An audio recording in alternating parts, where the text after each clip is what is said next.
नमस्कार मित्रांनो, आपल्या चॅनलमध्ये आपलं स्वागत आहे। राष्ट्रवादी काँग्रेस शरद पवार चंद्र गटाचे अध्यक्ष चंद्रजी पवार साहेब यांनी एक आपल्या महाविकास आघाडीतील नेत्यांना सांगितलेलं आहे की निवडणुकीपूर्वी आपण मुख्यमंत्री पदाचा चेहरा जाहीर करायचा नाही। यामागचं मुख्य कारण कदाचित हेही असू शकतं। संजय राऊत यांना वाटतंय की ज्या प्रकारे आक्रमकता भूमिका दाखवतायत ते की उद्धवजी ठाकरे यांना पुन्हा मुख्यमंत्रीपदी बसवावं। लोकसभेमध्ये ज्या प्रकारे काँग्रेस पक्षाच्या अधिक जागा आलेल्या आहेत, यावेळी वाटतंय की काँग्रेस पक्षाला आपला मुख्यमंत्री होऊ शकतो।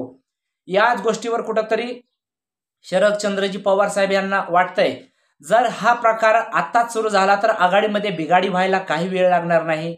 आणि हा डावपेच त्यांनी ओळखला आहे काँग्रेसचा की या निवडणुकीनंतर काँग्रेसचाच मुख्यमंत्री होईल। ज्या प्रकारे महाराष्ट्रामध्ये काँग्रेसची चांगली लाट आलेली आहे, त्यानुसार काँग्रेसला असं वाटतंय की महाराष्ट्रामध्ये महाविकास आघाडीतर्फे काँग्रेसचा मुख्यमंत्री झाला पाहिजे।